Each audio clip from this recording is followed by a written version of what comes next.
जब तक आपकी बेटी का और जब तक आपके बेटों का विवाह ना हो जाए तब तक गृहस्थ जीवन में रहना। इसका अर्थ ये बिल्कुल नहीं है कि आप पत्नी को छोड़कर चले जाएं। मैं ये बिल्कुल नहीं कहना चाहता कि अपनी पत्नी को त्याग दो ना। मैं ये कहना चाहता हूं कि जब आपकी बेटी का विवाह हो जाए, आपके बेटे का विवाह हो जाए, आपकी उम्र भी तब तक 50-55 साल की हो जाएगी और ज्यादा लो तो 60 साल की हो जाएगी।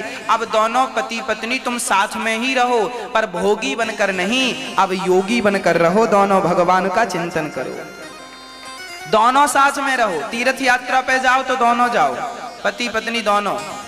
बेटे बेटी का विवाह कर दिया है ना, अब वो अपने घर में खुश रह रहे हैं, कमा खा रहे हैं। अब तुम दोनों ज्यादा से ज्यादा मन भगवान में लगाओ। चारों धाम की यात्रा किया करो। 15 दिन जगन्नाथ जी रहो, 15 दिन द्वारिका जी रहो, 15 दिन।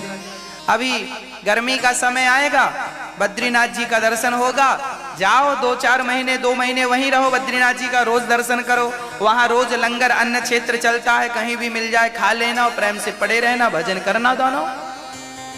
थोड़ी सी संपत्ति बुढ़ापे के लिए बचा के रखना, ताकि तीर्थ यात्रा दान पुण्य के लिए तुम्हें अपने बच्चों के सामने हाथ ना फैलाना पड़े। नहीं तो आजकल के बच्चे तुम्हें पुण्य करने के लिए 2 रुपए भी नहीं देंगे। आज के बच्चों की प्रवृत्ति पुण्य की ओर नहीं है। आप तो जब तक पांव आपके चल रहे हैं, जब तक आप कुछ कर रहे हैं, तब तक पुण्य भी कर लेना।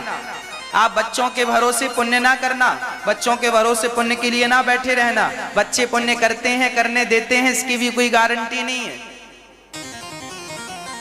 हाँ मेरी माँ, इसलिए आप दोनों पति पत्नी अपनी पत्नी के साथ, अपने पति के साथ दोनों, अब तुम्हारी बेटी का घर बस गया है, बेटा सुखी है, नाती पोता है, भगवान आपका घर हरा भरा रखें, भगवान की कृपा आपके बच्चों पर बनी रहे। अब आप जाओ दोनों जन, महीने 2 महीने में घर आया करो। ऐसा नहीं कि घर पूरा छोड़ दो, हम ये नहीं कह रहे हैं, अपना घर आओ। महीने 2 महीने में तीर्थ यात्रा करके आओगे तो बहू आपको पलकों पे बिठाएगी, सासू माँ आई है आज हमारी, हाँ ओ जय सासू माँ, जय सासू माँ, आरती वारती सब होगी और बादाम का हलवा भी मिल जाएगा। और घर पे ही पड़ी रहोगी तो बहू कहेगी बुढ़िया मरती ही नहीं, मरती ही नहीं, हमर कौआ खा के आई है। तुम्हारी इज्जत बढ़ेगी घर में। आज आप लोग जानबूझकर अपनी इज्जत घटाते हो, हम क्या करें? घर पे पड़े पड़े इज्जत खत्म हो जाती है। अभी आप लोग वृंदावन आए हैं तो वृंदावन से जाएंगे तो सब पूछेंगे कैसे हो, सब ठीक है, कैसे हैं बिहारी जी, अच्छा आपका बड़ा सारे बिहारी जी से आ रहे हैं वृंदावन, आपका सम्मान होगा। और फिर देखेंगे अरे तो घर वही पड़ा रहता है, कोई पूछेगा भी, राम राम भी नहीं करते फिर लोग, है घर पे ही तो है, घर की मुर्गी दाल बराबर। इसलिए बूढ़ों को दोनों पति पत्नी बढ़िया जाओ चारों धाम। 12 महीने का साल होता है, 1 महीना जगन्नाथ जी, 1 महीना द्वारिका जी, 1 महीना रामेश्वरम। बुढ़ापे के लिए धन बचाओ ताकि 1-1 महीना प्रेम से तीर्थों में रहो और अपने हाथ से दान पुण्य करो। जीवन भर कमाना चाहिए, इसलिए ताकि कमा कर आप बुढ़ापे में शरीर रहा तो अपने हाथ से दान पुण्य कर सको। इसलिए ये नहीं कि तुम कमा कमा के सारा बच्चों को देते रहो। बच्चों को क्यों, बच्चे निकम्मे पैदा किए हो क्या? कमा के खा भी नहीं सकते क्या? अरे उन्हें योग्यता दे दो, टैलेंट दे दो, बना कमा के खाएंगे। उन्हें प्रॉपर्टी देने की क्या जरूरत है? तुमने अपनी मेहनत से तो कमाया है, तुमने भी तो खून पसीना बहा के कमाया है, जीरो से स्टार्ट किया था, आज आप करोड़पति बन गए हैं। तो आपके बच्चों को भी योग्य बनाओ, बेटा तुम भी जीरो से स्टार्ट करो, तुम भी करोड़पति बनो मेरी तरह, तब तुम्हें पैसे की वैल्यू पता चलेगी। वो बना बनाया मिल जाएगा तो बच्चे सुरा और सुंदरी में उड़ाएंगे। फिर कमा के खाने की आदत खत्म हो जाएगी, फिर पैसे की कद्र करना बच्चे भूल जाएंगे। 200-200 500 रुपए की शराब पी जाते हैं बच्चे। क्यों पी जाते हैं? उनको पता है मेरा बाप कमाता है, बाप कमाता है तो बेटा उड़ाता है। और ये पिताओं को भी बापों को भी समझ नहीं आ रहा, और फिर भी तुम उन्हीं के लिए कमाते जा रहे हो। मेरा बेटा, बेटा भले वो शराबी है, नालायक है, फिर भी तो मेरा बेटा बेटा बेटा। कैसे बाप हो तुम? तुम बाप नहीं रहे, अब तुम दुश्मन हो गए हो। माता शत्रु पिता वैरी ये न बालो न पाठिता। ये मैं नहीं कह रहा हूं, नीति कह रही है। वो माता पिता जो अपने बच्चों को संस्कार नहीं देते, वो माता पिता जो अपने बच्चों को भगवान से नहीं जोड़ते, वो माता पिता जो बच्चों को योग्य नहीं बनाते, वो माता पिता बच्चों के सबसे बड़े दुश्मन माने जाते हैं। माता शत्रु पिता वैरी ये न बालो न पाठिता न शोभते सभा मध्य हंस मध्य वको यथा। दुश्मन हो तुम, तुमने बच्चों को संस्कार नहीं दिए, बस पैसा दिया है। बेटा पैसा ले लो, पैसा ज्यादा पैसा दोगे कल को बेटा तुम्हारे गाल पे थप्पड़ मारेगा। इसलिए बच्चों को समय रहते ज्ञान दे दो, उन्हें जरा डांटा करो, जरूरत पड़े तो बच्चों को मारा करो। जो माँ बाप बच्चों को डांटते नहीं है, मारते नहीं है, गलती करने पर भी हंसकर टाल देते हैं, वही बच्चे चल के तुम्हारी छाती पे आग लगाते हैं, वही तुम्हारी छाती पे नाचते हैं। एक मैया मेरे से बोली, महाराज जी मैंने अपने बेटे को, छोटा था बोला मोबाइल दिलाओ तो मैंने मोबाइल दिला दिया, बड़ा हुआ बोला बड़ा मोबाइल दिलाओ, मैंने मोबाइल दे दिया, बोला हमें 4 चक्के की गाड़ी चाहिए तो मैंने इनसे बोला, अपने पति से बोला, पापा ने मना किया इसके, ना ऐसे गाड़ी की क्या जरूरत है। तो मैंने कहा इतना पैसा किसके लिए है, बच्चा एक ही तो है बेटा, 4 चक्के की गाड़ी। अब ये 4 चक्के की गाड़ी में कॉलेज जाता है। एक दिन मेरे बेटे से मैंने कहा, बेटा ये दिन भर तू मोबाइल क्यों चलाता रहता? मैंने मोबाइल छीन लिया। माँ ने सत्य घटना बताया मेरे से। माँ ने कहा मैंने बेटे से मोबाइल छीन लिया तो उस बेटे ने मेरे गाल में एक थप्पड़ मारा जोर से। क्यों मारा? क्योंकि तुम उसकी सारी इच्छाएं पूरी करती गई। ज्यादा लाड़ ज्यादा प्यार तुम्हारे बच्चों को बिगाड़ देगा, याद रखना। जरूरत से ज्यादा लाड़ प्यार भी ना हो। पाला एक पंचवर्षाणी, 5 वर्ष तक बच्चे से लाड़ करो, प्यार करो। बच्चा तुम्हारा 10 साल का हो गया है, जरा आंख दिखाओ उसे, डांटो, गलती कर रहा है, कैसे उठना है, कैसे बैठना है, कहां हंसना है, कहां नहीं हंसना, ये संस्कार कौन देगा? पड़ोसी। कहीं भी हंसने लगते हैं, कहीं भी खड़े हो जाते हैं। कहां खड़े होना है, कैसे प्रणाम करना है माता पिता को, बड़ों को कौन सिखाएगा? तुम माँ हो, तुम बाप हो, तुम नहीं सिखाओगे, पड़ोसी सिखाएगा। पैदा करने से संतान केवल माँ बाप नहीं होते, पैदा तो सुअर भी करते हैं बच्चे, पैदा तो बंदर भी हो, बंदरिया भी करती है बच्चे, पर वो अपने बच्चों को संस्कार नहीं दे सकते। तुम इंसान हो, दे सकते हो, और फिर भी ना दिए तो तुम भी बंदर और बंदरिया हो जो कि ऐसे बच्चों को जन्म दिए हो। लायक नहीं है बच्चे, तो ऐसे बच्चों का समाज क्या करेगी? बताओ हमें, तुम्हारे बच्चों ने समाज को क्या दिया? बताओ हमें, तुम्हारे बच्चों ने देश को क्या दिया? और बताओ हमें, तुम्हारे बच्चों ने तुम्हें क्या दिया? आजकल के बच्चे केवल अपना पेट भरते हैं, शादी करके भाग जाते हैं, मम्मी भूखी मरती रहती है, पूछते नहीं है कि माँ तुम जिंदा हो कि मर गए हो। शादी होती है, पत्नी को पाते हैं, भाग जाते हैं, टेलीफोन लगाकर नहीं पूछते माँ तुम जिंदा हो के मर गई हो, हाल चाल नहीं। जो बच्चे नहीं करते मैं उनकी बात कर रहा हूं, जो करते हैं सेवा, माँ बाप का सम्मान करते हैं, उनकी चरणों की धूल तो मैं मस्तक पे रखता हूं। मेरी माँ, पैसे के लिए ना भागो मेरे भाई, संसार में पैसा नहीं है। कल को ये पैसा बहुत होगा पर तुम रोओगे कि मेरे बेटे लायक नहीं बने, नालायक हो गए। कल को कोई ये नहीं पूछेगा कि तुम्हारे बैंक में बैलेंस कितना है, लोग यही पूछते हैं तुम्हारा बेटा करता क्या है, तुम्हारा बेटा सेवा करता है? बोलो, सेवा करता है यदि आपका बेटा। चाणक्य ने बहुत बढ़िया बात कही है, सुनना। चाणक्य ने एक बात कही है, कान खोल के सुनिएगा। चाणक्य ने कहा है, जिस पुरुष की पत्नी आज्ञाकारी है और जिस पिता की संतान आज्ञाकारी है, वह पुरुष इस दुनिया का सबसे अमीर पुरुष है। जिसकी पत्नी आज्ञाकारी है और संतान आज्ञाकारी है, वह दुनिया का सबसे अमीर व्यक्ति है। और लोगों के पास करोड़ों की प्रॉपर्टी हो पर बेटा सुनता नहीं, पत्नी सुनती नहीं, तो ऐसी प्रॉपर्टी का करोगे क्या जहां कोई तुम्हारी आज्ञा का पालन ही नहीं करता? तुम्हें शांति मिलेगी? इसलिए कहता हूं मेरी मां, समय रहते चेत जाओ, जाग जाओ, नहीं तो सिवा पश्चाताप के कल को कुछ और नहीं होगा। एक मैया मेरे पास आई और रोने लग गई। मैंने पूछा माँ क्यों रोती हो?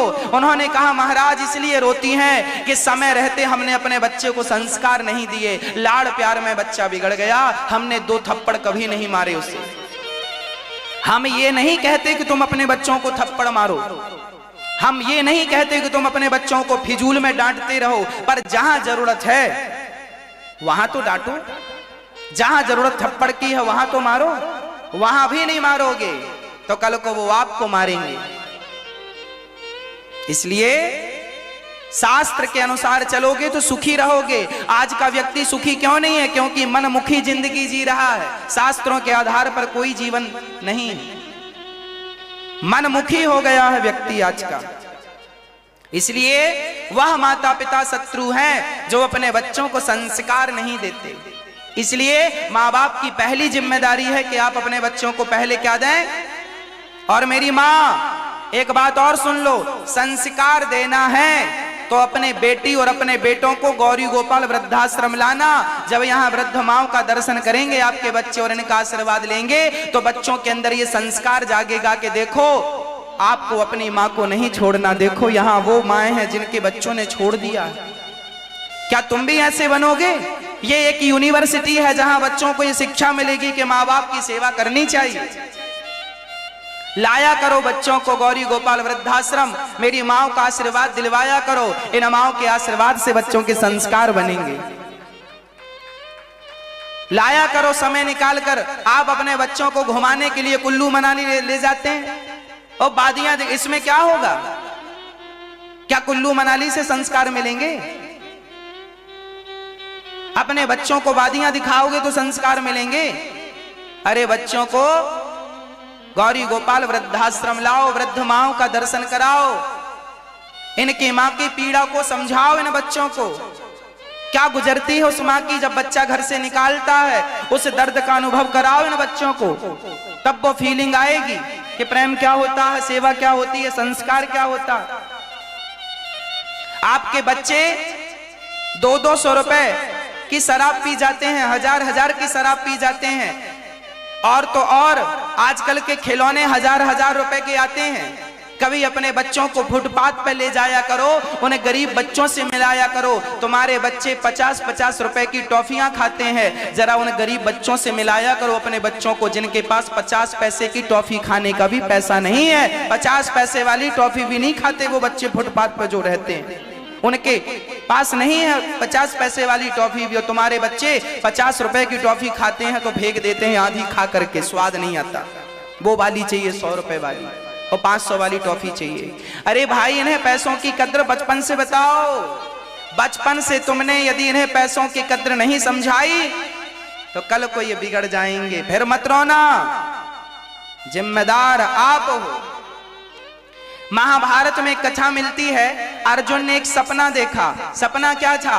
बोले एक गाय बछड़े को जन्म दी और गाय ने बछड़े को चाटना शुरू किया।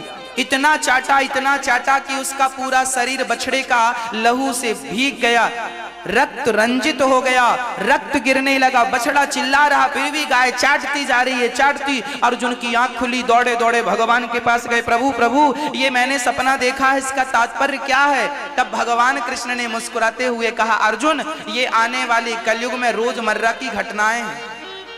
प्रभु क्या घटना है? मैं कुछ समझा नहीं। तब भगवान कृष्ण कहते हैं, जैसे गाय ने अपने बछड़े को इतना चाटा कि उसके शरीर से रक्त गिरने लगा, उसी प्रकार कलयुग में माँ बाप अपने बच्चों से इतना प्यार करेंगे कि बच्चों का प्यार, माँ बाप का प्यार बच्चों के प्रति वही प्यार बच्चों को बर्बाद कर देगा। इतना लाड, इतना प्यार करेंगे कि वो प्यार बच्चों की जिंदगी तबाह कर देगा। एक बूढ़ी माँ है, उस माँ की बेटी का बेटा, एक मैया, मैं सत्य घटना बोल रहा हूं, एक माँ थी, अभी पिछले साल उनकी मृत्यु हुई। एक माँ थी, उसकी बेटी का बेटा जो था, नाती, बेटी के बेटे को नाती बोलते हैं, नाती को इस माँ ने बड़ा, बेटी का बेटा बड़ा प्यारा होता है, और संयोग से बेटी अपनी माँ के पास ज्यादा रहती थी, ज्यादा क्या यहीं रहती थी। और उसी समय बेटा हुआ, तो बेटा थोड़ा बड़ा हुआ घुटनों के बल चले तो दादी पकड़ के गोदी पे बिठा ले, मेरा पोत, मेरा नाती नाती नाती नाती, तो छाती से चिपकाए चिपकाए घूमती रहे छाती, बेटा बेटा बेटा। वो उसे चलने नहीं दिया, वो खड़ा होए तो पकड़ के ना ना गिर जाएगा गिर जाएगा, फिर उठा के गोद में बिठा ले। वो चलना चाहे तो पकड़ के गोद में बिठा ले। सच बोल रहा हूं, ये बिल्कुल सत्य घटना है। उस स्त्री ने अपने नाती से, अपने पोते से इतना लाड़ किया, इतना प्यार किया, वो चले तो चलने ना दे, खड़े हो तो खड़े ना लगे कि गिर ना जाए, चोट ना लग जाए, गोद पे बिठा ली। अंत में वो बच्चा लंगड़ा हो गया, विकलांग हो गया। जब उसके हाथ पांव विकसित होने वाले थे, चलने की कोशिश करता था, चलने नहीं दिया, खड़े होने की कोशिश करता था, खड़ा नहीं होने दिया। अंत में शरीर का विकास तो हो गया, पर पांवों का विकास ना होने से विकलांग हो गया। ये सत्य घटना बोल रहा हूं। आपके अधिक लाड़ ने उस बच्चे की जिंदगी तबाह कर दी। अरे मेरी माँ, बच्चे चलते हैं, गिरते हैं, खड़े होते हैं, इससे मजबूत होते हैं। गिरेंगे नहीं तो मजबूत कहां से होंगे? थोड़ा तो गिरेंगे बच्चे, खड़े होंगे, गिरेंगे, उठेंगे, बैठेंगे, फिर खड़े होंगे, फिर कोशिश करेंगे अपने से। कई माँ बाप ऐसे हैं, बच्चे खड़े होने की कोशिश करते हैं तो माँ बाप को लगता है गिर ना जाए उठाकर। अरे तुम क्यों हाथ लगा रहे हो, उन्हें खड़ा होने दो। आप ज्यादा कमा के ना दो बच्चों को, थोड़ा उनको खड़ा होने दो, उनको कमाने दो। उनकी भी कमाई जरा देखो कैसे कमाते हैं। बार बार आप सपोर्ट करोगे तो बच्चे अकर्मण्य हो जाएंगे, बच्चों का फ्यूचर खतरे में हो जाएगा, अंधकार में चला जाएगा। इसलिए माँ बाप को भी सावधान रहना है। कल को रोने मत बैठ जाना, तुमने संस्कार नहीं दिए, इसमें गलती किसकी है? क्यों नहीं कथा सुनवाई अपने बच्चों को? क्यों कथा से वंचित रखा? क्यों नहीं गीता पढ़ाई? क्यों नहीं रामायण पढ़ाई बच्चों को? और अब रोते हो कि बेटे सेवा नहीं करते। ये रोना मिट जाएगा यदि आप अभी से जाग गए तो। एक जंगल में एक सर्कस था, सर्कस में 12 शेर थे। सरकार ने कहा शेर बंद करो, सर्कस बंद करो, शेरों को जंगल में छुड़ाओ। सर्कस जिनका था उन्होंने सारे शेरों को जंगल में छुड़ाया। पता चला 15 दिन बाद उन 12 शेरों में 8 शेरों को जंगली कुत्तों ने खा लिया। कुत्तों ने शेर को खा लिया। हाँ, पता लगाया भाई ये कैसे पॉसिबल हुआ। बोले वो शेर जो थे वो बने बनाए मांस को खाने के आदी हो गए थे, टुकड़ों पे पलने के आदी। सर्कस का शेर था ना, तो रोज मांस मिलता था, शिकार करने का टैलेंट भूल गए थे। और बाद में कुत्तों ने सोचा भूखे मरना है, इनको ही मार के खाओ, तो कुत्तों ने शेर का शिकार कर लिया और कुत्ते जीत गए। मेरी माँ, जो माँ बाप अपने बच्चों को बैंक बैलेंस बना के देते हैं, जो माँ बाप अपने बच्चों को प्रॉपर्टी इकट्ठा करके देते हैं, एक्चुअली वो माँ बाप अपने बच्चों को सर्कस का शेर बनाते हैं, जो तुम्हारे टुकड़ों पे पलते रहेंगे जीवन भर, खुद के कमा के खाने का टैलेंट भूल जाएंगे। इसलिए बच्चों को स्वावलंबी बनने दो, आत्मनिर्भर बनने दो, उसके लिए उनको बढ़ने दो आगे। योग्यता दे दो, टैलेंट दे दो, काबिलियत दे दो, उस मार्ग पे उनको आगे बढ़ने दो। आपने जो धन कमाया है जीवन भर, उस धन का कुछ हिस्सा तो बेटे को दे दो, बाकी अपने हाथ से पुण्य करना, अपने हाथ से दान करना। यही हमने धन क्यों कमाया है? बच्चों के लिए। बच्चे खुद क्यों नहीं कमाएंगे? हम क्यों कमा कमा के बच्चों को दें? आज संपूर्ण भारत की यही मानसिकता है। एक आदमी दिन भर कमाता किसके लिए? बच्चों के लिए। अरे पागल, पढ़ा लिखा दिया, अब काहे तुम बच्चों के लिए कमा रहे हो? अब अपने लिए कमाओ, अपने हाथ से दान पुण्य करो, वही तुम्हारी संपत्ति होगी। बच्चों को तुम करोड़ों की प्रॉपर्टी दे दोगे तो भी बच्चे यही कहेंगे मेरे बाप ने कुछ कम दिया, उसको ज्यादा दे दिया, इसको ये दे दिया। तुम 1-1 करोड़ दे देना बेटों को, और 2 बेटे होंगे तुम्हारे तो उनको शिकायत बनी रहेगी मेरे बाप ने थोड़ा सा कम दिया, जबकि तुमने 1 करोड़ दिया, जबकि तुमने 10 करोड़ दिया। फिर भी शिकायत देख लो, तुम करोड़ों दो और तुमने किसी भूखे को 100 रुपए का पेट भर भोजन करा दिया तो तुम्हारे रोम रोम से दुआ निकालेगा, वाह मुझे इसने पेट भर रोटी खवाया। बेटे को करोड़ दोगे तो संतोष नहीं होगा, और किसी भूखे को 100 रुपए का भोजन कराओगे तो दिल से दुआएं देगा। आज के लोग पागलों की तरह जीवन जी रहे हैं, बस बेटा बेटा बेटा बेटा बेटा। रे राम राम राम राम राम राम। पशु पक्षी भी इतनी चिंता नहीं करते अपने बच्चों की जितनी तुम किए जा रहे हो इंसान होके।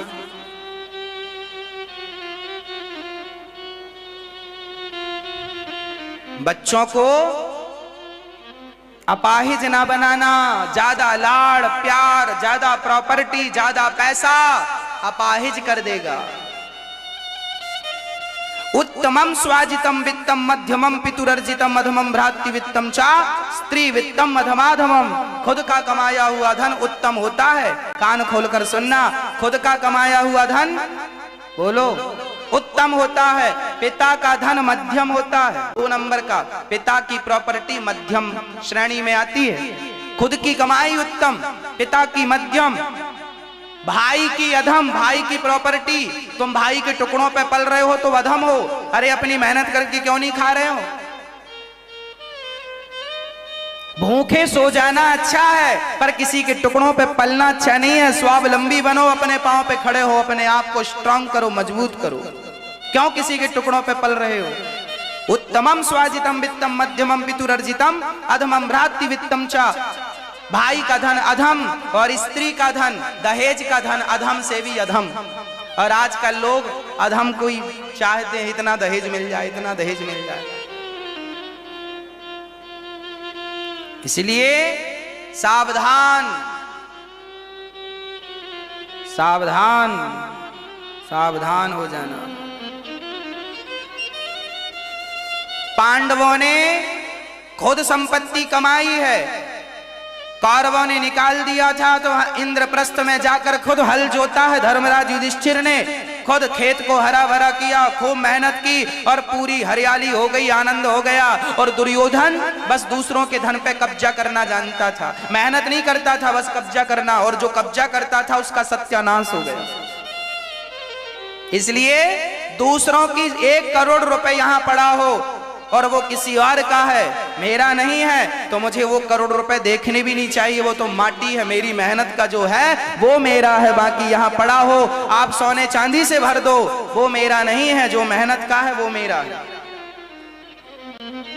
बस अपनी मेहनत पर विश्वास रखो, अपने आप में विश्वास रखो, अपना मन लगा के कमाओ, मन लगा के काम करो।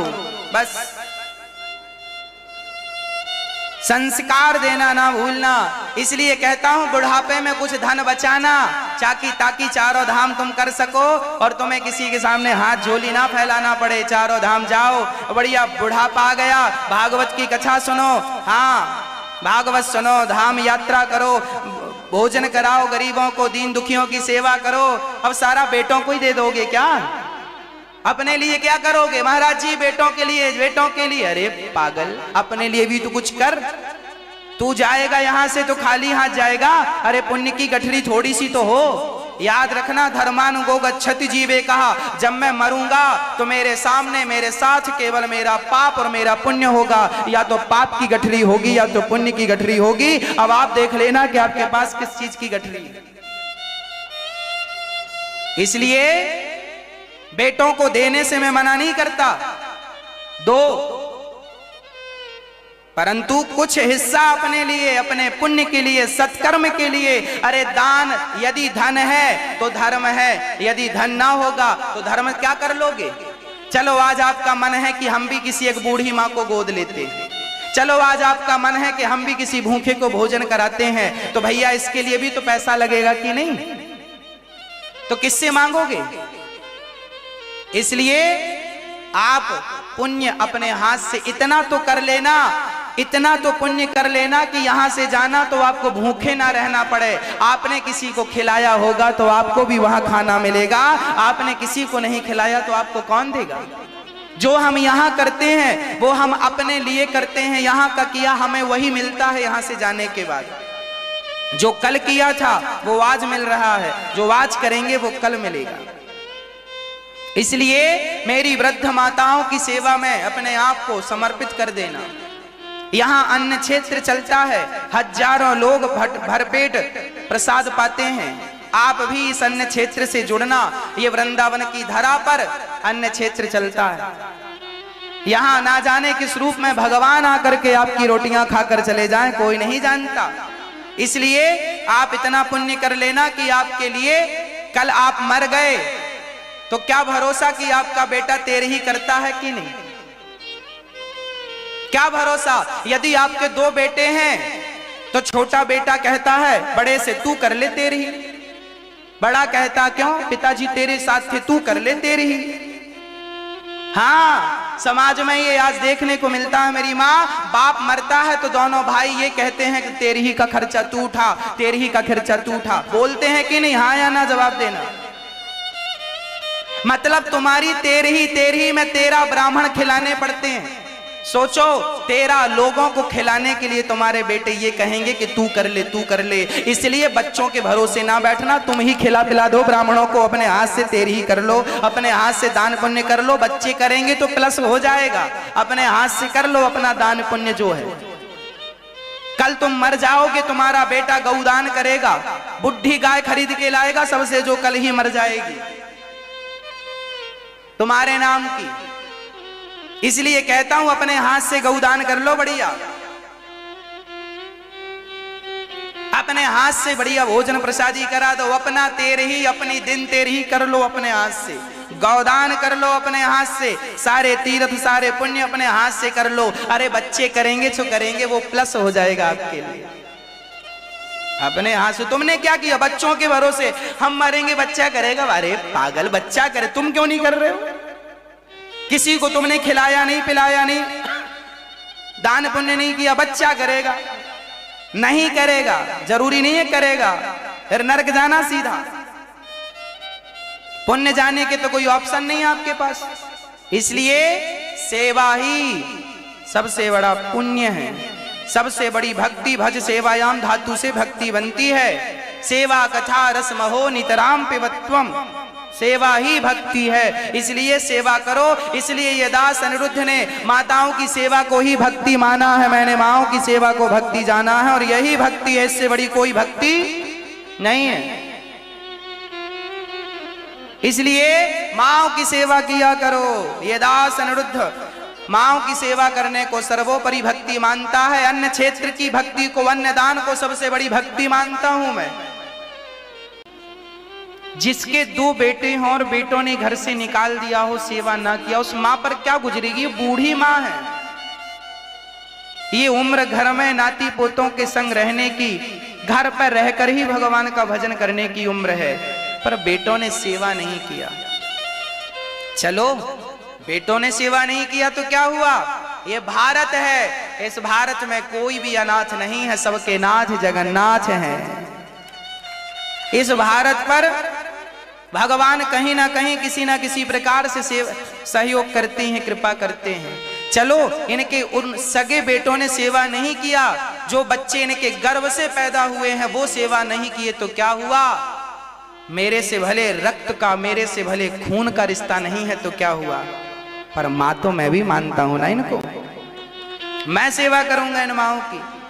और मैं आपको विश्वास दिला दूं भक्तों, आप गौरी गोपाल वृद्धाश्रम आइए और अपनी आंखों से देखिए कि माओं की सेवा कैसी होती है। अपने बच्चों को लाया करो, अपने बच्चों को लाएंगे, इन माओं का दर्शन कराएंगे तो आपके बच्चों के संस्कार बनेंगे। करदम जी महाराज जब घर से गए तब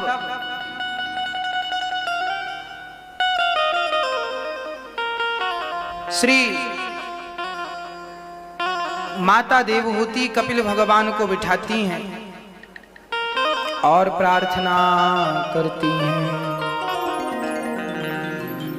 निर्विण्णाम नितराम भूमन सदिन्द्रिय तर्षिणा येन संभाव्यमानेन प्रपन्नान्धं तमः प्रभु। माता देवहूति ने कहा, प्रभु मेरा मन बहुत अशांत है, मैं क्या करूं कि मन शांत हो जाए? कपिल भगवान कहते हैं, मां मन को शांत करने के कुछ उपाय हैं। क्या उपाय हैं? तितिक्षवः कारुणिकाः सुहृदः सर्वलोकहितैषिणः सर्वदेहिनां अजात शत्रवः शांता साधवः साधुभूषिणाः। तितिक्षवः, हम सबको कैसे बनना है माँ? मन उन्हीं का वश में है जो सहनशील है।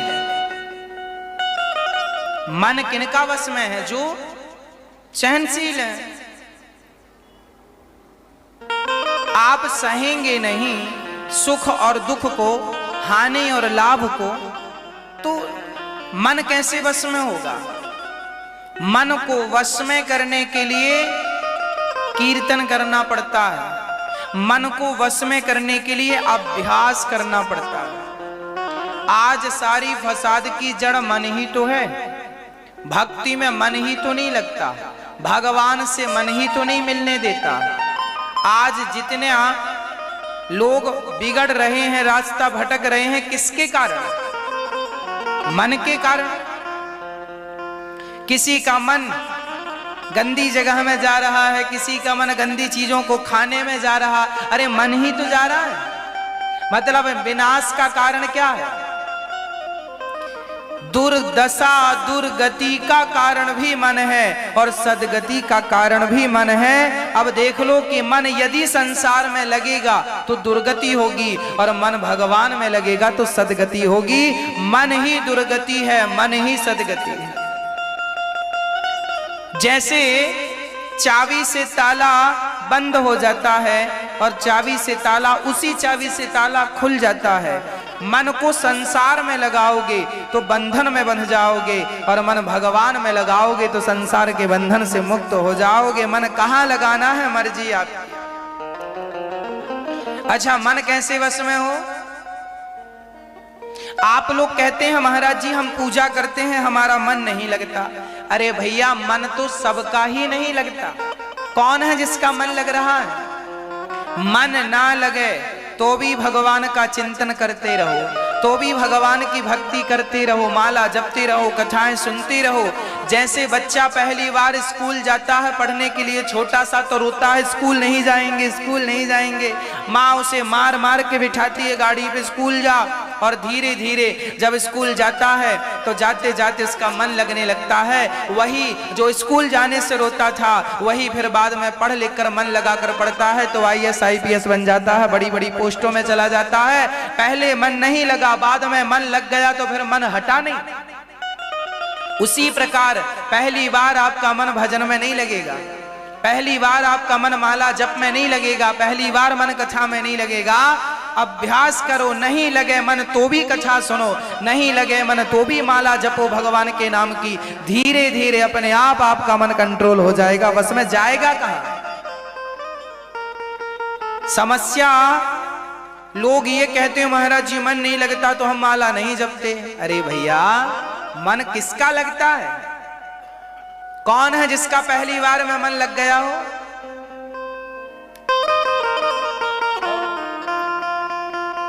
कौन है जिसका मन पहली बार में लगा हो? मन लगेगा नहीं, लगाना पड़ेगा।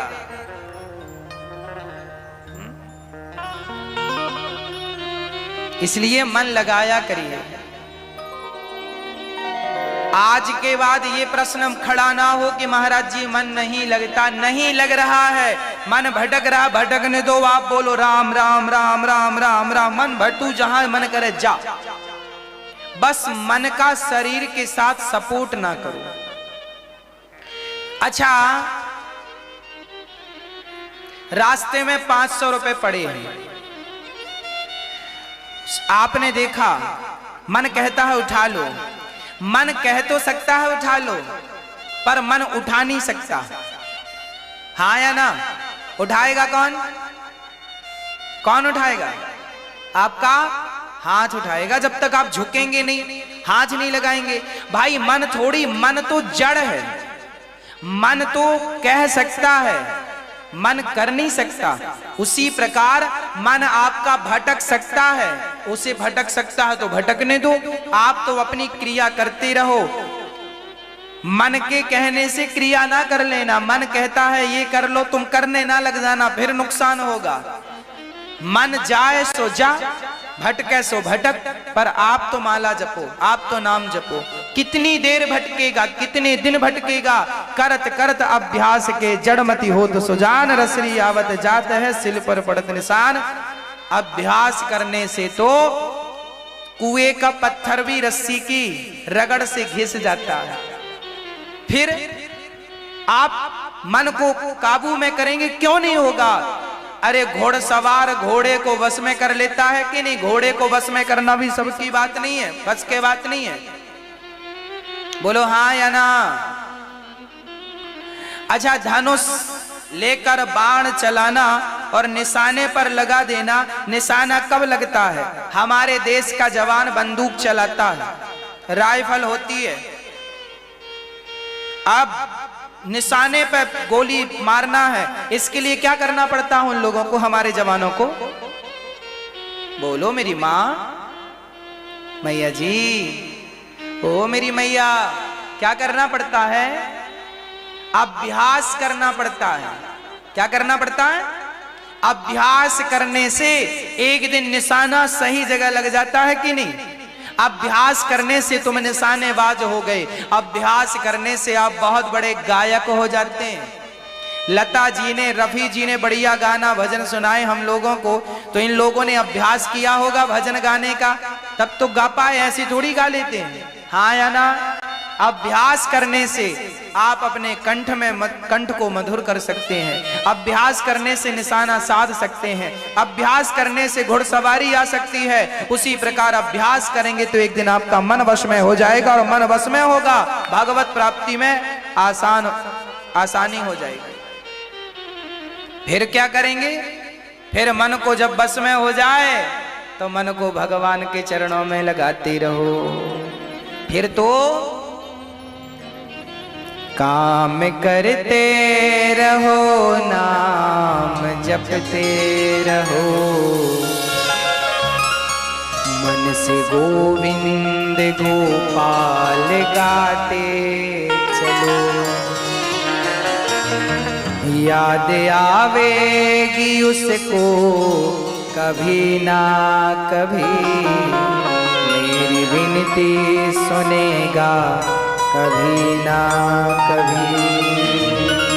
ऐसा विश्वास मन में जगाते चलो, मन से गोविंद गोपाल गाते चलो।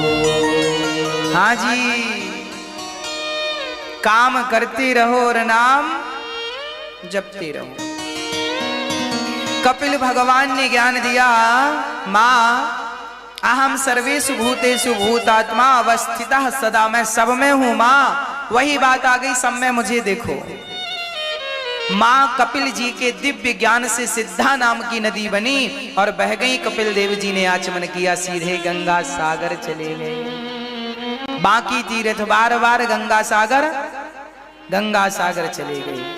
और मनु जी महाराज की दूसरी बेटी की चर्चा पूरी हुई। तीसरी बेटी प्रसूति, जिनका विवाह दक्ष से हुआ।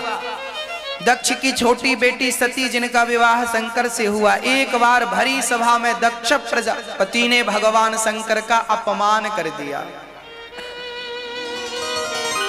अच्छा, दक्ष भी भगवान नारायण का भक्त था। उसे लगता था मैं नारायण की भक्ति करता हूं तो शंकर जी का अपमान कर दूं। भारी सभा में शंकर जी को गालियां दे दी। इसे क्यों बुला लिया? ना उठने का ज्ञान, ना बैठने का ज्ञान। भारी सभा में जब शिव जी को अपमानित किया तो क्या हुआ?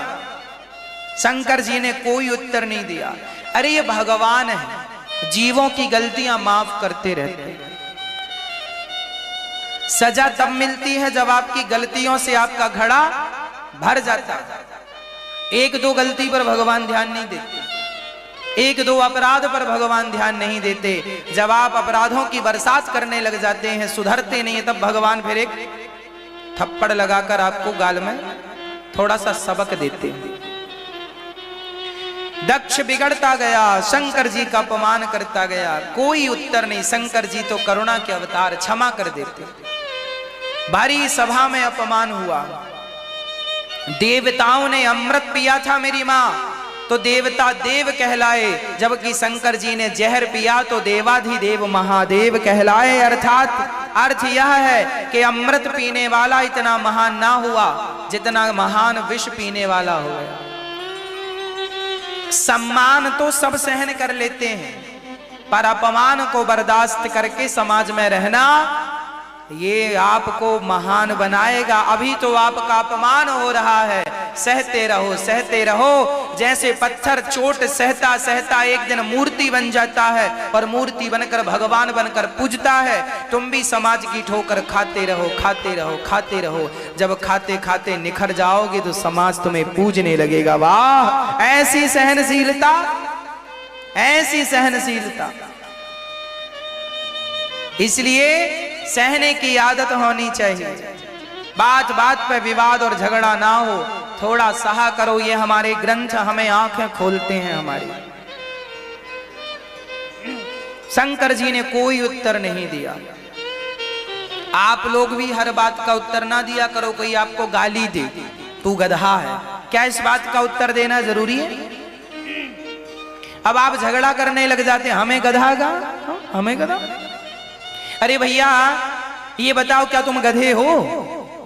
जब तुम गधे हो नहीं तो फिर उसकी बात का बुरा क्यों मान रहे हो? और बुरा मान रहे हो मतलब तुम गधे हो, क्योंकि अब आप तुम एक्सेप्ट कर रहे हो, स्वीकार कर रहे हो। क्यों स्वीकार किया आपने ये बात कि तुम गधे हो? कहने देते ना लोगों का तो मुंह है, कुछ भी बोलते, बोलने तो। किस किस का मुंह पकड़ोगे, किस किस का मुंह बंद करोगे?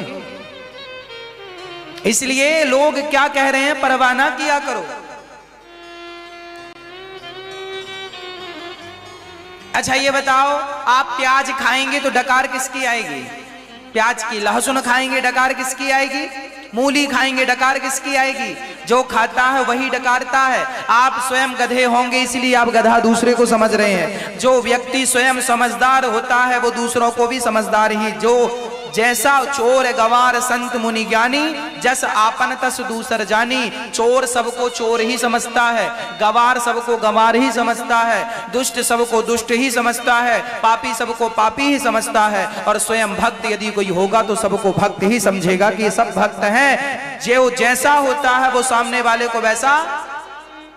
कोई गधा कहे आपको बुरा ना मानना, बेचारा खुद गधा है, इसलिए उसके मुंह से ऐसे गधे जैसे शब्द निकल रहे हैं। कोई आपको बेवकूफ कहे, समझ लेना वो खुद बेवकूफ है। कोई आपको मूर्ख कहे, समझ लेना वो खुद मूर्ख है। आप उत्तर ना दिया कर, आपको इनके मुंह लगने की जरूरत नहीं है। हमारे गांव में कहावत है, कुत्तों के मुंह मत लगा करो। कौन लगता है इनके मुंह? आप लोग लगते हैं मुंह तो फिर झगड़ा बढ़ता है, विवाद होता है। आप ना इनके मुंह लगा करो। कहने वाले कहते रहेंगे। कहने वालों ने तो देखो माता सीता को भी कुछ कुछ कहा है, छोड़ा है क्या माता सीता को? कहने वालों ने तो माता सीता को भी कहा है। तो आपको और हमें जमाना कहेगा, इसमें कोई आश्चर्य नहीं है। लोग तो कहेंगे, बातें करेंगे। आप लाख अच्छा करो फिर भी लोग आपको गलत कहेंगे।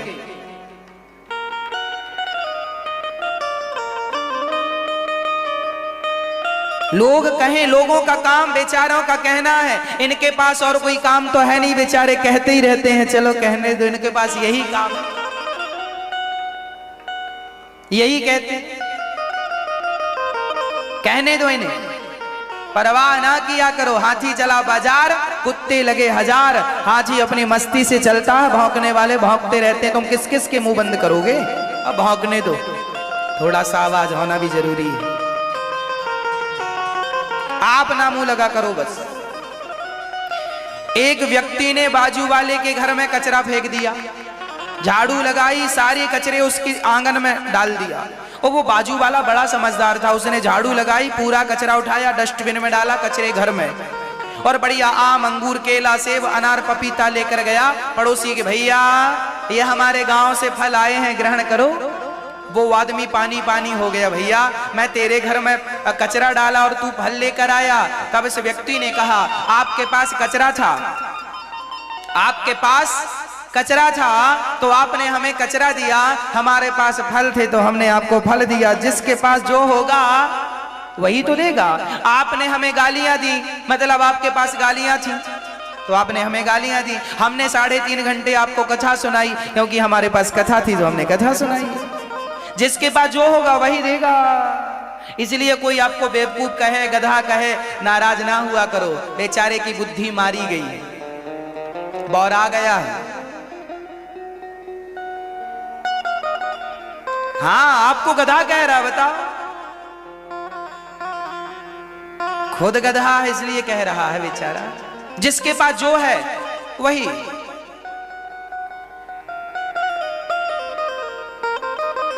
एक व्यक्ति कीचड़ में खड़ा था तो लोग निकल रहे थे तो लोगों के ऊपर कीचड़ उछाल रहा था। ओ कीचड़ कीचड़।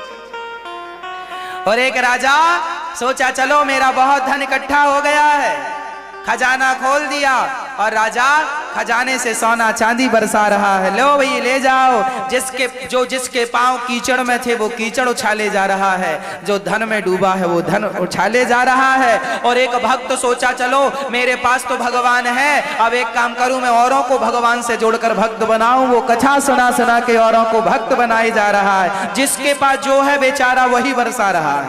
बस ये समझो, किसी के पास गालियां हैं तो गाली बरस रही है, किसी के पास धन है तो धन बरस रहा है, और किसी के पास भगवत प्रेम है तो भगवत प्रेम बरस रहा है। अब जिसके पास जो है वो बरसा रहा, अपने अपने ढंग से बरसा रहा।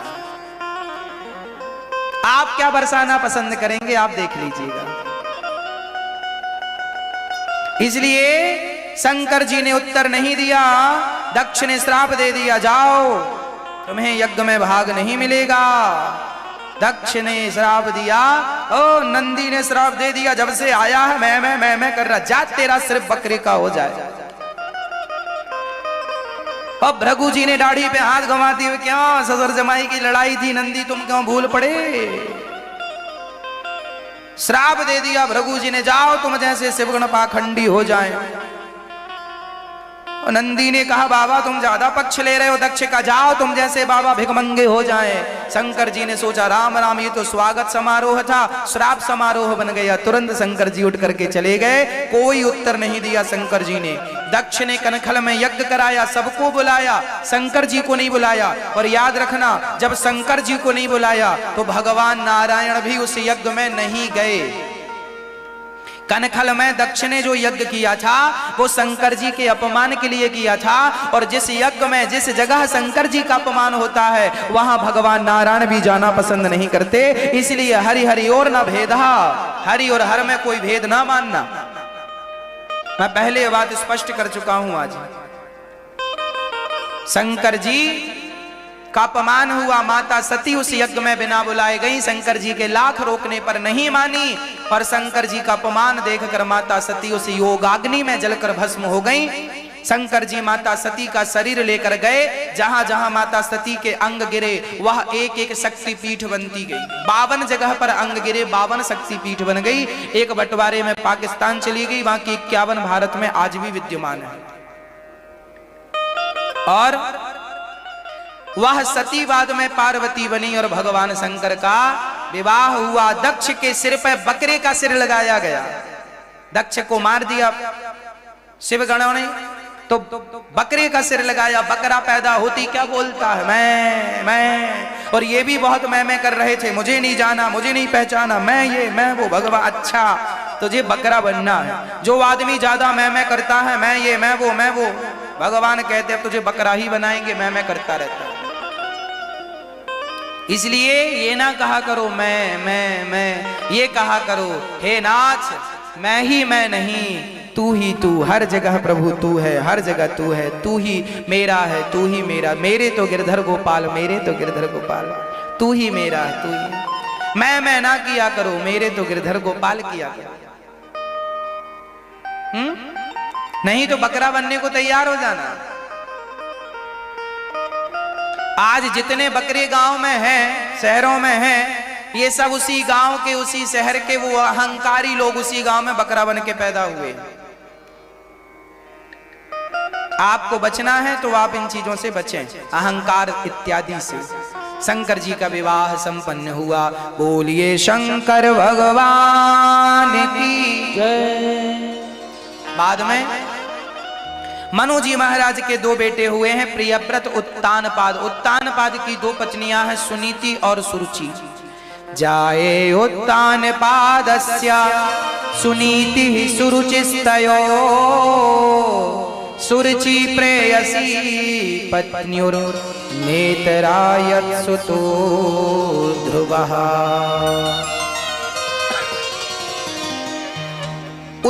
दो पत्नी हैं, एक उत्तानपाद की पत्नी का नाम सुनीति, सुनीति के पुत्र ध्रुव, सुरुचि के पुत्र उत्तम।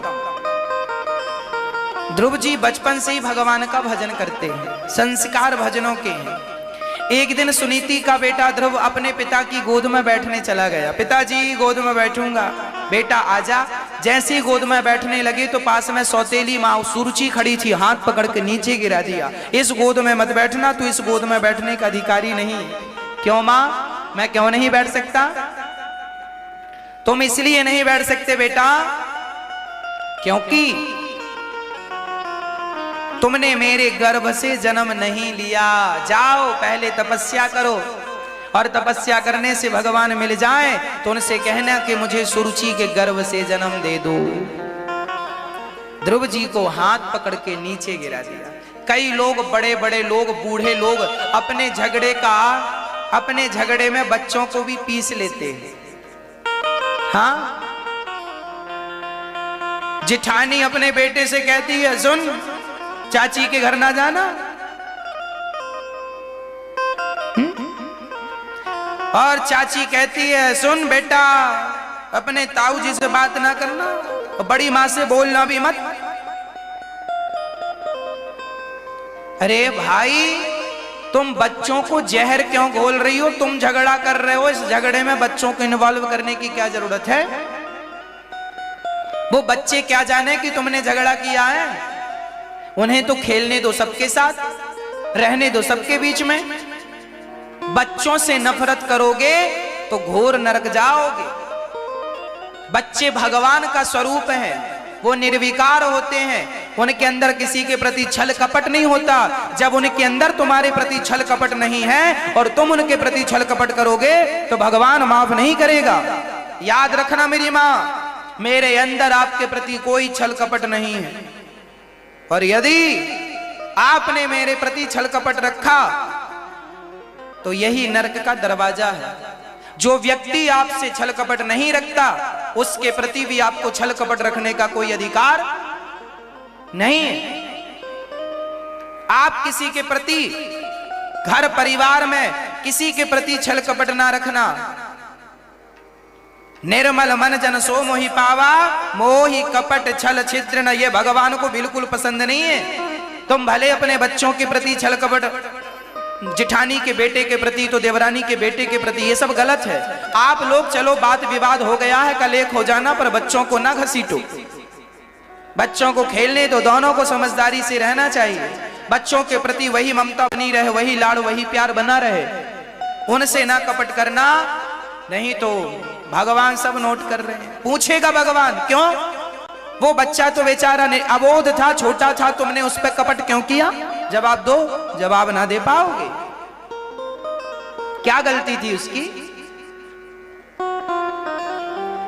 सुरुचि हाथ पकड़ के ध्रुव को घर से निकाल रही है। जा तपसाराध्य पुरुषम तस्यैवानुग्रहेण में गर्भे त्वं साधयात्मानं यदीच्छसि नृपासिनम्। ध्रुव जी रोते रोते घर आए। माँ, कहा है माँ ने तप करो। माँ, मुझे तप करना है, बताओ मार्ग क्या है? सुनीति ने कहा, बेटा जा, रास्ते में कोई सच्चे गुरु मिलेंगे, वही तुझे आगे का रास्ता बताएंगे। 5 वर्ष के बच्चे को माँ ने घर से इसलिए निकाल दिया। ये कहकर बेटा भगवान को पाकर आना। ध्रुव जी महाराज चल पड़े और अब भगवान की खोज में निकले हैं। भगवान का कोई अता पता नहीं है। नारद जी मिल गए। जब शिष्य सच्चा हो तो फिर सच्चे गुरु मिलते ही हैं। जब शिष्य के अंदर कोई कपट ना हो, छल ना हो, तो भगवान फिर उनके लिए भी निष्कपट गुरु की व्यवस्था कर ही देते हैं। जैसी योग्यता वैसा, जैसा पात्र होगा वैसा भगवान जल की व्यवस्था करेंगे। ध्रुव जी को नारद जी मिले। नारद जी ने कहा बेटा घर जाओ, अभी तुम्हारी उम्र भजन की नहीं है। पर ध्रुव जी बोले मैं तो भगवान को पाए बिना घर नहीं जाऊंगा। ओम नमो भगवते वासुदेवाय द्वादशाक्षर मंत्र देकर नारद जी ने ध्रुव जी को आगे बढ़ाया है। नारद जी समझ गए कि चेला बिल्कुल पक्का है। ध्रुव जी खड़े हो गए तपस्या करने। 3 दिन में एक बार बेर और कैथ का फल खा खा कर भजन किया है। रोज खाया नहीं।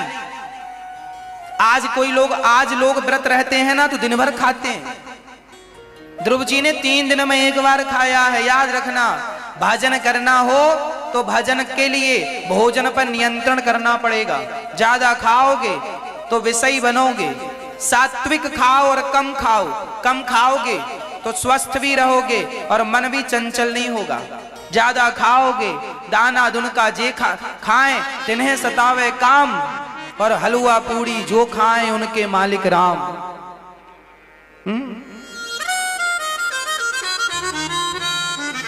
दाना चिड़िया दाना दुनका खाती है। दाना दुनका जे खाएं उन्हें सतावे काम। चिड़िया तो दाना खाती है छोटा सा थोड़ा सा, उसे भी काम सताता है। चिड़िया को भी, चिड़ा को भी, बिल्ली और कुत्ते बिल्लियों को भी ये काम वासनाएं सताती हैं। तो जो हलवा पूड़ी और माल चख रहे हैं अब इन्हें कितना सताएगा। इसलिए भगवान के भक्त को खाने पर नियंत्रण करना चाहिए। कुछ भी नहीं, कभी भी नहीं। सात्विक खाओ, वह खाओ जिससे भजन में मन लगे, भोगों में मन ना जाए। आज आप लोग अपने आप को सात्विक बनाइए। आज लोग कुछ भी खा लेते हैं और सब खा रहे हैं, खड़े होके खा रहे हैं, कहीं भी खा रहे हैं, कैसे भी खा रहे हैं। अरे भाई खाना जैसा खाओ अन्न वैसा रहे मन। अन्न से ही मन बनता है। अन्न दूषित हुआ तो मन भी बिगड़ जाएगा।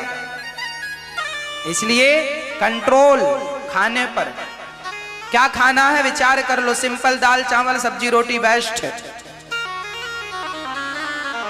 वो भी भगवान को भोग लगाकर खाना है। यूं ही नहीं खाने लग जाना बिना तुलसी पत्ता डाले, भोग लगाए बिना भगवान का। जो आप भगवान को समर्पण किए बिना खाते हैं वो अन्न भी खाने योग्य नहीं होता। जब तक भगवान को भोग ना लगाया जाए तब तक वो भोजन के योग्य नहीं है, खाने के योग्य नहीं है। तुम ही निवेदित भोजन करही। ध्रुव जी महाराज को 6 महीने की तपस्या में भगवान साक्षात प्रकट होकर दर्शन देते हैं। बेटा ध्रुव बोल तुझे क्या चाहिए। ध्रुव ने कहा पिताजी माँ ने कहा था तपस्या करो, वरदान क्या मांगना है। माँ ने बिल्कुल नहीं बताया। मेरी माँ अपने आप को तपस्वी बनाओ, त्याग जितना कर सकते हो करो। भूखे रहने से भगवान कभी नहीं मिलते। भूखे रहने से भगवान मिल जाते तो बहुत सारे लोग भगवान को पा लेते। लोग भूखे क्यों मरते। भगवान, एक मैया बोली गुरुजी मैं तो लहसुन नहीं खाती, मैं तो प्याज नहीं खाती, मैं तो एकादशी करती हूँ और पूर्णिमा का व्रत करती हूँ। अच्छी बात है, करना चाहिए, नहीं खाना चाहिए लहसुन प्याज, क्योंकि ये राक्षसों के गले से होता हुआ अमृत गुजरा है। समुद्र मंथन हुआ तो देवताओं ने, राक्षसों ने अमृत छीन लिया तो भगवान मोहिनी बनकर गए और मोहिनी भगवान ने अमृत लिया और देवताओं को पिलाया। तो एक राक्षस राहु ने भी पी लिया। भगवान ने गर्दन काटी, उसके गर्दन से होता हुआ कुछ अमृत तो अंदर चला गया, पर गर्दन तुरंत कट जाने से अमृत की 2 बूंदें जमीन पे गिर पड़ी। तो वही 2 बूंद, एक बूंद लहसुन बन गई, एक बूंद प्याज बन गई। आयुर्वेद में लहसुन प्याज को अमृत कहा गया है। परंतु एक राक्षस राहु के गर्दन से, गले से होता हुआ अमृत जमीन में आया है। एक राक्षस का झूठा अमृत है, इसलिए इसका भोग भगवान को नहीं लगता। लहसुन प्याज को आयुर्वेद अमृत कहता है, परंतु भगवान को भोग इसलिए नहीं लगता। एक राक्षस की संगत किया है अमृत ने, इसलिए वो तामसी हो गया। इसलिए लहसुन प्याज क्या हो गया? तामसी। लहसुन प्याज ज्यादा खाओगे तामसी हो जाओगे, भले ये अमृत है। इसलिए लहसुन प्याज का भोग भगवान को नहीं लगता, भले आयुर्वेद में से अमृत कहा गया। तो भगवान को प्राप्त करने के लिए त्याग क्या करना पड़ेगा? आपको कपट का त्याग करना पड़ेगा, आपको निंदा का त्याग करना पड़ेगा, सब बुराइयों का त्याग करके भगवत प्रेम हो जाए, उसी दिन भगवान मिल जाएंगे।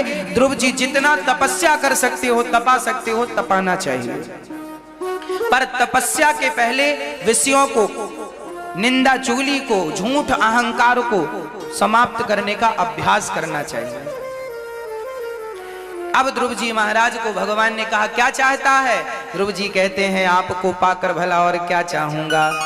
ध्रुव जी को 36,000 वर्षों का राज्य मिला है, घर आए हैं। ध्रुव जी महाराज ने अपने पिता से राज्य पाया है, अपने भाइयों की, उनके भाई को हत्या कर दी यक्षों ने, ध्रुव जी ने उन्हें मारा है, कुबेर जी ने भक्ति का उपदेश किया है। 36,000 वर्षों का सफल राज्य किया ध्रुव जी ने, और अंत समय में मृत्यु के सिर पे पांव रख के शरीर के साथ भगवान के निज धाम को चले गए। ये भजन का प्रभाव है, और ध्रुव जी को भगवत प्राप्ति हो गई। मां को केवल राम प्रेम को पसंद करते, केवल प्रेम। विदुरानी के छिलके खा रहे थे, तब तक विदुर जी आ गए, और विदुर जी ने देखा राम राम ये छिलके खा रहे हैं, फलों का ढेर लगा, छिलकों का पता। विदुरानी भाव में डूबी है, और दोनों ये उन्हें देख रहे हैं, वो इन्हें देख रहे हैं। विदुरानी की आंखों में आंसू हैं, श्याम सुंदर को देखकर, तो श्याम सुंदर की आंखों में आंसू हैं। विदुरानी के प्रेम को देखकर दोनों रो रहे हैं और छिलके खाते जा रहे हैं। और विदुर जी ने हिलाया, विदुरानी हुए ये छिलके खिला दिया तुमने? ओ राम राम राम, हे प्रभु क्षमा करो। तुरंत थाली निकाली, विदुर जी ने मेवा मिष्ठान सजाए, तुलसी पत्ता डाला, प्रभु खाओ। भगवान विदुर जी के यहाँ काजू बादाम और मेवा मिष्ठान खाते हुए बोले, विदुर जी जो स्वाद मुझे इन छिलकों में मिला है वो स्वाद आपके मेवा मिष्ठान में नहीं। क्यों? क्योंकि भाव का भूखा हूं मैं, भाव ही एक सार है, भाव से भजले मुझे तो भाव से बेड़ा पार है। भगवान वस्तु को ग्रहण नहीं करते मेरी माँ। आज भगवान विदुर और विदुरानी को दर्शन देकर हृदय से लगाकर वहां से अंतर्धान हुए हैं, गए। एक सज्जन हमसे बोले, महाराज जी भगवान यदि खाते तो हम रोटियां रखते हैं, कम क्यों नहीं होती? 4 रोटी रखी हैं तो 2 हो जाएं, 2 भगवान 4 की 4 मिल जाती हैं, वापस खाते नहीं है, लगता है भगवान। हमने कहा बेटा ये गुलाब है, इसका हमने वजन किया तो निकला 10 ग्राम, फिर हमने इसकी खुशबू ली और खुशबू लेके फिर वजन किया तो क्या इसका वजन कम होगा? बोलो, 10 ग्राम ही रहेगा। तो 10 ग्राम वजन पहले था, 10 ग्राम बाद में निकला, तो क्या हमने खुशबू नहीं ली? खुशबू ले ली, खुशबू ले ली, फिर भी वजन कम नहीं हुआ। हमने कहा जैसे गुलाब की खुशबू लेकर उसे फिर से तौलने से उसका वजन कम नहीं होता। हमने कहा भगवान रोटी को नहीं खाते, भगवान भोजन नहीं करते, भगवान तो उस भोजन की खुशबू और भक्त के प्रेम की खुशबू ग्रहण कर लेते हैं, बाकी प्रसाद आपके लिए छोड़ देते हैं। भक्त के प्रेम की खुशबू भगवान ग्रहण करते हैं। कोई ये कहे भगवान खाते नहीं, खाते हैं। सबका खाना पीना अलग है। गैया गाय घास खाती है, शेर मांस खाता है, भौरा रस पीता है। मछली का खाना पीना अलग है, कुत्ते बिल्ली का खाना पीना अलग है, मनुष्यों का खाना पीना अलग है। उसी प्रकार भगवान का खाना पीना अलग है। भगवान तो भक्तों के प्रेम से ही अपना पेट भर लिया करते हैं। वो प्रेम की खुशबू से, प्रेम से भगवान पेट भरते हैं। जैसे भौरा रस पीकर पेट भर लेता है, ऐसे भगवान भगवान भक्त के प्रेम से पेट भर लेते हैं। जितना प्रेम करोगे भगवान से उतना पेट आपका भगवान का पेट भरता जाएगा। आप प्रेम नहीं करते भगवान से तो आपके भगवान भूखे हैं। अभी प्रेम करोगे भगवान से, जैसे अपने पुत्र से प्रेम करते हो, बेटी से, बेटे से, दुकान से, मकान से, पति और पत्नी से प्रेम करते हैं, माता और पिता से प्रेम करते हैं, वैसे ही प्रेम भगवान से हो। जब प्रेम भगवान से होगा, प्रेम जब अनंत हो गया, तब राम राम संत हो गया। केवल प्रेम करने से भगवान मिल जाएंगे। इसलिए भगवान को याद किया करो, भगवान से रिश्ता जोड़ा करो। भगवान ही हमारे हैं। विदुरानी भगवान को अपना मान लेती हैं, उनका दुख दूर हो जाता है। हम भी भगवान को अपना मान लें और कहें कि मेरा तो श्याम से ही नाता है और किसी से कोई नाता नहीं, कोई रिश्ता नहीं। हमें ज्यादा रिश्ते बनाने भी नहीं चाहिए। आप लोग तो बहुत बनाते हैं। आपके यहाँ तो शादी का कार्ड कहां कहां से आता है। आपकी नानी के, मौसी के, लड़का के, नाना के, फूफा के, ताऊ के घर से भी शादी का कार्ड आ जाता है। इतना लंबा निभाते हो। ज्यादा रिश्तेदारी में ना फंसा करो। हाँ, केवल भगवान से नाता हो। जमाने की रिश्तेदारी काम नहीं आने वाली है ना।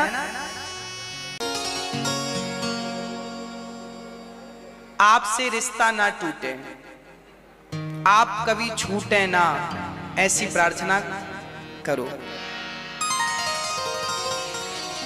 जब भगवान सारी लीला को समाप्त करके गए, तब विदुर जी, उद्धव जी, मैत्री जी के पास गए।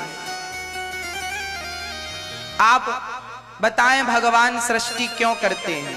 सारी दुनिया सुख का प्रयास करती है, दुख क्यों मिलता है? कारण है ना संसार के प्रति। सारी दुनिया सुख चाहती है पर दुख ही मिलता है। विदुर जी ने कहा ये संसार, और मैत्री जी ने कहा संसार दुखालय है, इसलिए दुख मिलता है। संसार का नाम ही दुखालय। भगवान नारायण ने ब्रह्मा को प्रकट किया। ब्रह्मा जी से मनु और शत्रुपा का प्रादुर्भाव हुआ। मनु शत्रुपा की 5 संतानें हुई, 3 बेटियां 2 बेटे। आकुति, देवहूति, प्रसूति 3 बेटियां, प्रियव्रत, उत्तानपाद नाम के 2 बेटे। आकुति का विवाह रुचि प्रजापति से हुआ, देवहूति का विवाह करदम जी से हुआ। करदम जी की 9 बेटियों का विवाह ब्रह्मा जी के 9 बेटों से करके, और करदम जी जब जाने लगे तो कहा माता देवहूति ने, मेरे लिए कोई सहारा तो हो। तब एक पुत्र हुआ है करदम जी का, नाम है कपिल भगवान। भगवान के 24 अवतारों में एक अवतार ये भी है कपिल जी का। भगवान कपिल देव जी जब हुए तो इनके पिता करदम जी घर से वैराग्य लेकर मन भगवान में लगा कि उन्होंने आत्म कल्याण किया। इन कथाओं से हमें ये प्रेरणा मिलती है, ये शिक्षा मिलती है हम भारतवासियों को कि देखो, जब बच्चे बड़े बड़े हो जाएं, बेटा समझदार हो जाए, बिटिया समझदार हो जाए, शादी विवाह दोनों का हो जाए, तब आप घर परिवार से अपना मोह जितना कम कर सकते हो कर लेना। यही अवसर है मोह और ममता को कम करने का, नहीं तो बुढ़ापे में मोह ममता कुछ ज्यादा बढ़ती है। मैया जी, गृहस्थाश्रम कितने वर्षों के लिए भगवान ने दिया है? बोलो मेरी माँ। मैया जी, ओ मेरी माँ, बोलो कितने वर्षों के लिए गृहस्थाश्रम है?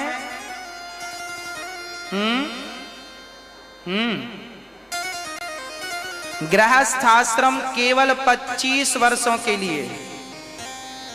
25 वर्ष तक ब्रह्मचारी, 25 वर्ष तक गृहस्थ, 25 वर्ष तक वानप्रस्थ और 25 वर्ष तक सन्यास, है ना।